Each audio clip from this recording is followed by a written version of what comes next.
friends of the creaking door. This is your host to welcome you once again into the Inner Sanctum. Come on in for the crime of your life and meet one of the illustrious inmates from our Who's Who. This cadaverous cut-up is Mr. Seymour Blade. His wife had a tiff with him and punctuated it with a kitchen knife through the middle, which is, of course, one way of making your point sting.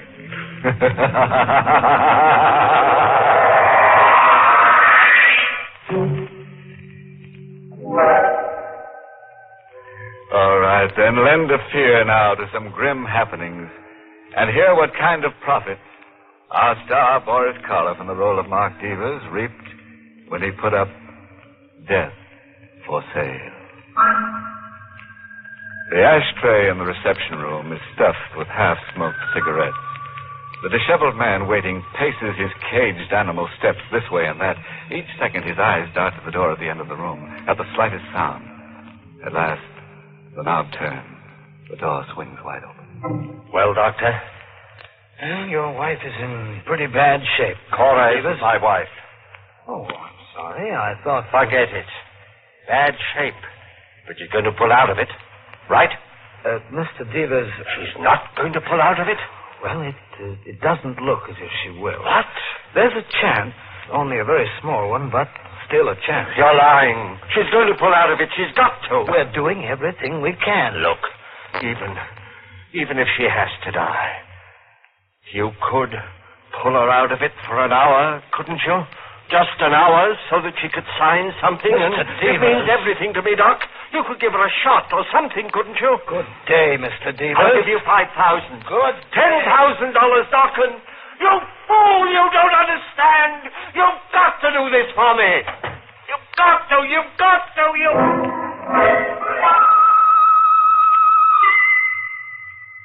The doctor doesn't understand.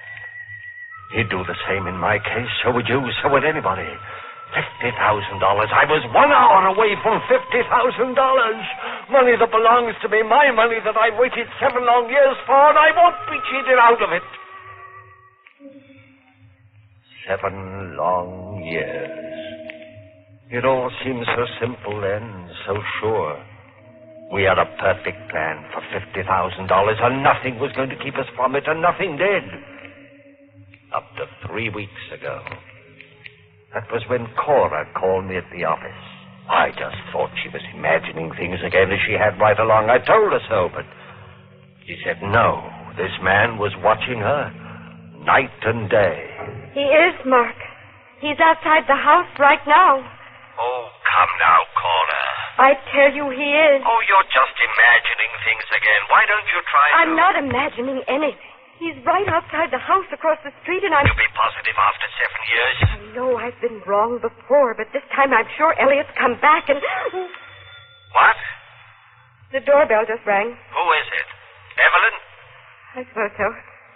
We're supposed to go to the movies together. Good idea. Take your mind off believing everyone you see is Elliot Starnes. You're not coming home, then? Not till I've finished at the office. All right, Mark. Suit yourself. Goodbye, darling. Give my best to Evelyn. Mark? Oh, all right, I'm coming. I was on the phone, Evelyn. Well, aren't you going to ask me in?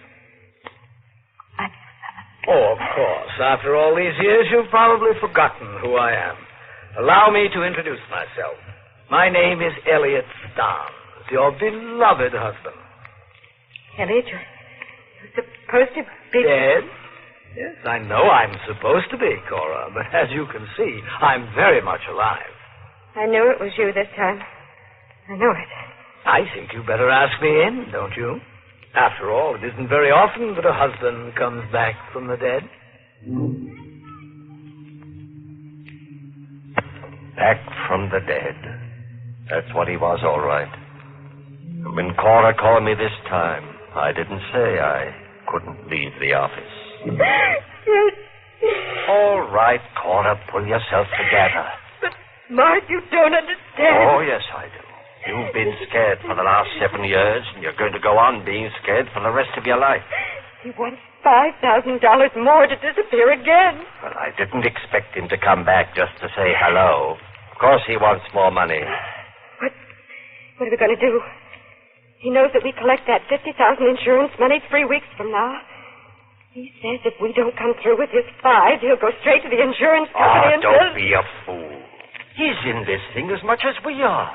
He won't do anything to spoil his chances. All he wants is money. The longer he's around, the more chance we take that somebody might recognize him. Mark, we can go to jail. We've waited a long time to get our hands on this money, and I don't expect to be cheated out of it now. You're going to give him the $5,000? I don't know. Maybe.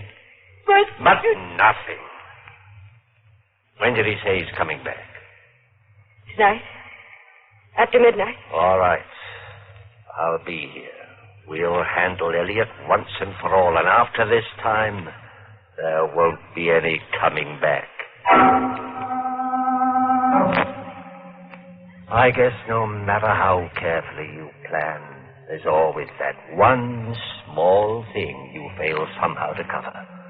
7 years before, I was sure we'd covered everything. And it was clever. Really clever.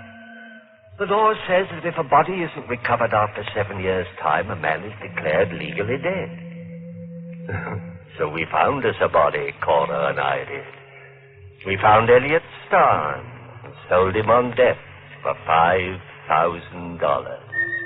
Sure, I'll do it. I'll marry Cora and then disappear. For $5,000, you can sell me on anything. He married Cora, and a little while after the policy was issued, his automobile was found at the bottom of Ridgely's Pond. Oh, the police dragged the water for days, but naturally didn't find the body, and the insurance people exercised their right to withhold payment till Elliot was declared legally dead. I understand, gentlemen. And I don't even care about the money. All I care about is that my poor husband is dead. It was clever, all right, and Cora put on a good act. We knew we'd cash in where others had failed because we weren't anxious. We were willing to wait for 7 years. And wait we did. It was a perfect plan. Nothing was going to keep us from it. Nothing except... Now, Elliot had come back. He swore he'd never return, and he'd gone back on his word. But by midnight, I'd made up my mind how to handle Elliot. No, Mark. The only way. No. The only way. This 5 that he wants, that's only the beginning. He'll hold us up all his life. No. He'll drain us dry of every cent of that $50,000. I won't let you do it. Yes, you will. We're in this far. You won't back down now. I've got to. I never dreamed it would turn out like this. Another few weeks and he'll be legally dead. There must be another way. Only this, believe me. And after it's done, it'll be you and me and nobody the wiser. Go on. Open the door for him. Mark? Cora, do what I say. I can't. You've got to. All right. I'll be inside.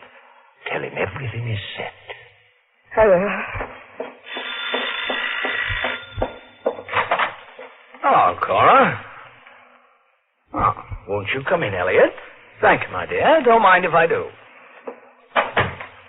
Mark here yet, Cora? Yes. He's in the living room. Oh, fine. Then you and Mark have agreed on the deal for me. Yes, we have. Come in, Elliot. Everything's set.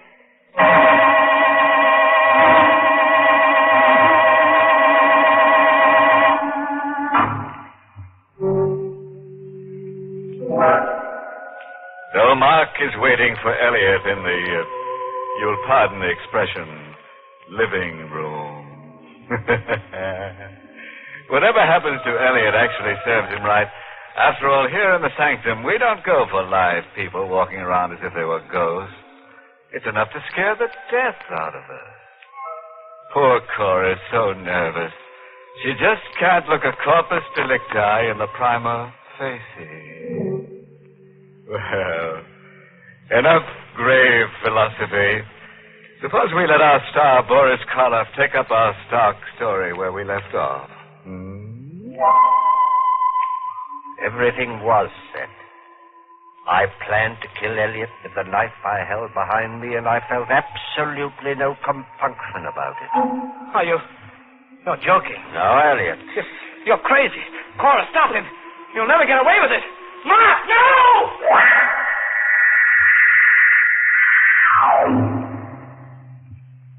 I buried him in the back of the house. I say I did, because Cora wasn't much use to anyone that night or for several days afterwards. She got over it, as I knew she would. She got over it when she realized that I was right, that we had gotten away from it. And no one could ever know, and no one would miss him. She got over it when I reminded her that in just one more week, we'd be sharing that $50,000. Just 1 week. That's right, Cora. I've been a lot of trouble to you these past few days. I am sorry. Oh, forget it. It's all over. Yes, it is. I'll feel a lot better when the money's actually ours. Somehow, way in the back of my mind, I feel that maybe we won't... Look, darling, it's as good as ours now. There's nothing left in the way, not a single thing. 1 week. That's all. Oh. Now, wouldn't you know? You expecting anyone? No, Evelyn? not at this hour. Well, whoever it is, get rid of it. Yes, darling. I'll get rid of it. Yes? Mrs. Stein? Yes? Mrs. Elliot Stein? That's right. I want to talk to you. Here's my card. Well, I'm sorry. I'm busy right now. Too busy to see me. I can promise you that. Oh, now, see here. Nice card, ain't it? Real fancy engraving. Mrs. Elliot Stein. That's right. I'm the woman Elliot married after he disappeared 7 years ago. Now, I don't think you're going to be too busy to see me after all. Do you? Maybe it's fate. Maybe it's all in the cards. You work hard. You think out a plan that's letter perfect. Then up pops the unexpected, forcing you into the first desperate step to lick it. First Elliot Stearns himself, then his second wife that we didn't know existed. And here's our wedding license, just in case you don't believe me. Here, you can look at it. Take it easy, Cora. We believe you're his wife, Mrs. Stearns. And he's got a birthmark. We said we believe you. Now, what do you want? Well, what does any good woman want? My husband. And why come here? Where else would I go? I'm afraid we don't understand. Do we, Cora? No. I'm afraid you do. Now, look here. I'm afraid you understand awful well. Elliot told me. Told you what? What you two were doing. He also told me if he should fail to come home after a couple of days... Mrs. Stearns, we haven't seen your husband for 7 years. Now, you don't expect me to believe that, do you? I don't see why not. I do. You see, Mr. Deavers, the other day, with my own eyes, I seen Elliot walk into this house. But I didn't see him walk out again. What's the matter, Mr. Deavers? You got nothing to say? What do you want, Mrs. Stearns? My husband, of course. Only since you killed him, I can't very well have that, can I? What?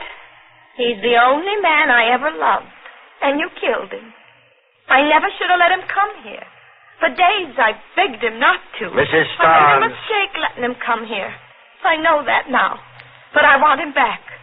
I love him, and I want Elliot back. Do you want your husband, Mrs. Stearns? Or a substantial sum of money? Huh? How much? How can you talk about money at a time like this? 5,000? I loved my husband, Mr. Deavers. 7,500? Well, how much? 25,000. What? In cash. Mark. Let me handle this, Cora. And if we refuse? Well, then I'll just naturally have to tell my story to the police. Mark. Cora. But you... Oh, let's drop all the small talk, Mr. Deavers. I want 25,000 and I want it fast. Now make up your mind. I'll make up my Now, mind. Mr. Deavers, don't get rough. I'm not as dumb as my ex-husband. I've taken steps against anything happening to me. No, Mark. Better listen to her. You're not getting away with this. Then you don't get away with Elliot's murder. So help me, Before you put that hand on me, you better have your lady friend look out that window. What? Says it's a taxi across the street, Mark. My taxi. And the driver knows I'm in here. You'd have to kill him, too. Elliot's ever-loving second wife is here to stay. And if you want to get her out of your life, the cost is going to be $25,000. By this time tomorrow night. After she left, I had some work to do on Cora. It won't be the same way, Mark. Not another murder. Said anything like that? Promise me. Not the same way. Sure, promise. After all, if we can get away with $25,000, is that so bad? I'd rather settle for none of it. Huh? That money won't do us any good now. Why not? It just won't. Oh, you're all upset. You'll feel differently day after tomorrow when you sign those papers in the insurance office and they hand that fat check over to you. No, Mark. I'll never feel differently about it again. I knew I couldn't work Cora my way much longer. But it was just 2 more days. 2 more days to get that $50,000. Just 2 things to settle in just 2 days. First, there was Mrs. Starr. When she came to my apartment the next night, I handed the envelope over to her. It's all here? You could open the envelope and count it if you like. I don't have to, do I? And what if I cheated you? You wouldn't. I could always come back. You could always come back for more anyway. What do you think I am? Doesn't make any difference now what I think. Okay. No hard feelings. There are, but they won't bother me for long. Of course not. That money you're collecting will cure that. I'll be cured before then. That's your business. It's yours, too, now. I don't see how. Now, do you see? Put that knife down. I will. Into you. No. Don't. Please. That door's locked. You can't get out. Don't. You can have the money back. There isn't any money in that envelope. What? Just strips of newspaper. Where can I get $25,000? I don't care about the money. I do. I cared about it for 7 years. Cared enough to murder once, and I can do it again.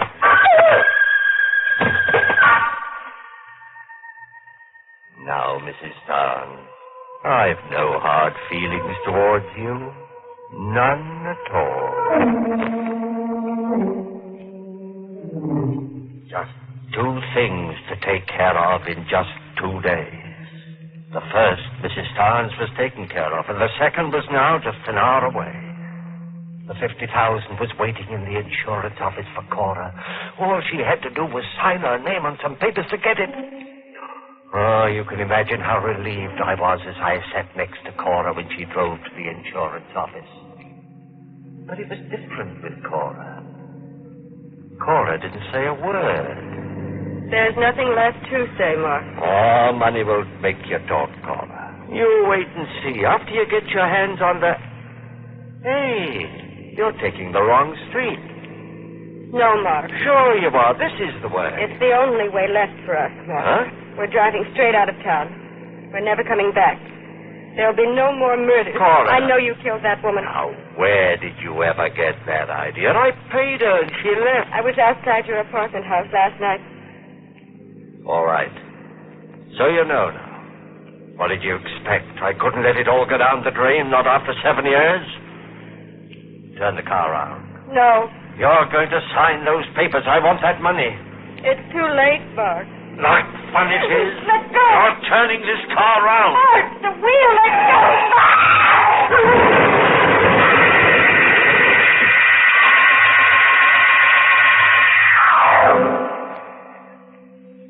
I wasn't even scratched in the crash.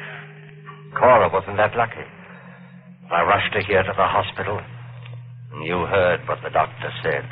There's a chance.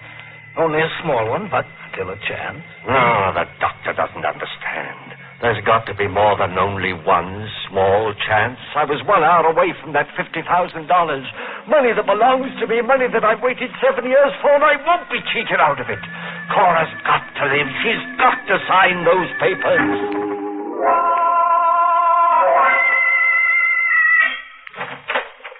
Well, Doctor? There's someone waiting for you down the corridor, Mr. Deavers. What about Cora? There's still a chance, isn't there? No chance at all anymore. You're lying. The gentleman is waiting. You're lying. She's not dead. She can't be. The gentleman is from the police. She asked me to call. The lie. She's not dead. Mr. Deavers, try to understand. She is... No! It's not true, and I won't listen to you. She's got to sign those papers. You've only got to keep her alive another hour. You're a doctor. You can do that. Mr. Deavers, 7 years. Don't you understand? Oh, I can't let 7 years go down the drain. 7 years. It can't turn out that way. No. She's not dead.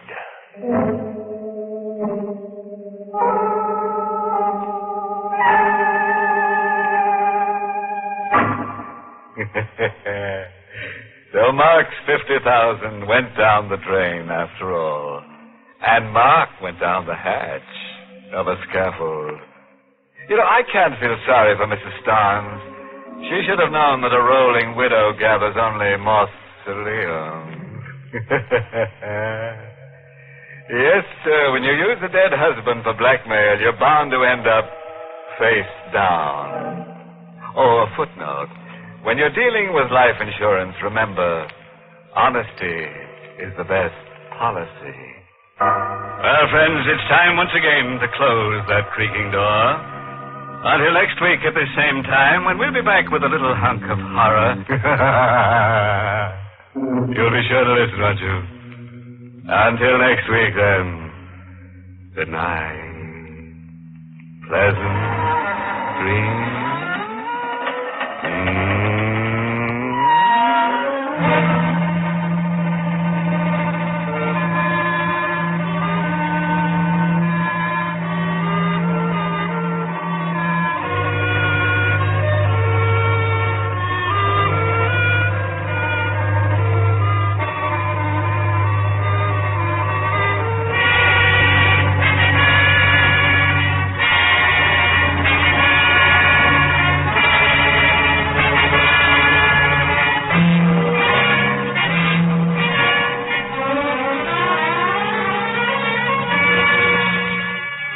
Inner Sanctum has come to you through the worldwide facilities of the United States Armed Forces Radio and Television Service.